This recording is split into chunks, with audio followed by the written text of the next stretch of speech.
ഒമാനിൽ വീണ്ടും കപ്പലിന് നേരെ ആക്രമണം. ഷിനാസ് തുറമുഖത്തിന് സമീപമാണ് കപ്പൽ ആക്രമിക്കപ്പെട്ടത്. കപ്പൽ ആക്രമിക്കപ്പെട്ടതായി ഇന്ത്യൻ എംബസി സ്ഥിരീകരിച്ചിട്ടുണ്ട്. വിവരങ്ങൾ ശേഖരിച്ചു വരികയാണെന്ന് ഇന്ത്യൻ എംബസി വ്യക്തമാക്കി. ഷിനാസ് തുറമുഖത്തിന് സമീപത്തുണ്ടായ അപകടത്തെക്കുറിച്ച് എംബസിക്ക് വിവരം ലഭിച്ചിട്ടുണ്ടെന്നും പ്രാദേശിക അധികൃതരുമായി ചേർന്ന് സ്ഥിതിഗതികൾ സൂക്ഷ്മമായി നിരീക്ഷിച്ചു വരികയാണെന്നും അധികൃതർ അറിയിച്ചു.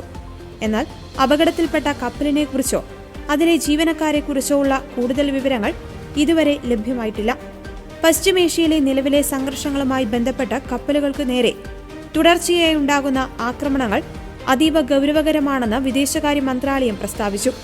പുതിയ അപകടത്തെക്കുറിച്ച് കൂടുതൽ വിവരങ്ങൾ ശേഖരിക്കുന്നതിനായി ഒമാൻ അധികൃതരും ഇന്ത്യൻ മിഷനും ശ്രമങ്ങൾ തുടരുകയാണ്.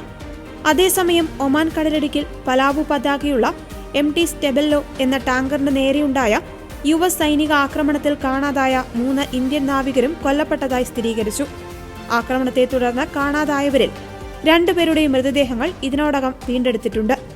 21 പേരെ രക്ഷപ്പെടുത്തി.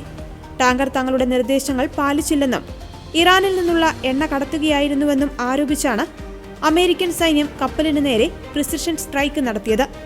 ഇന്ത്യൻ നാവികരുടെ മരണത്തിന് പിന്നാലെ ന്യൂഡൽഹിയിലെ US ഡെപ്യൂട്ടി ചീഫ് ഓഫ് മിഷനെ വിളിച്ചുവരുത്തി ഇന്ത്യ തങ്ങളുടെ ശക്തമായ പ്രതിഷേധം രേഖപ്പെടുത്തിയതായി റിപ്പോർട്ടുകൾ വ്യക്തമാക്കുന്നു.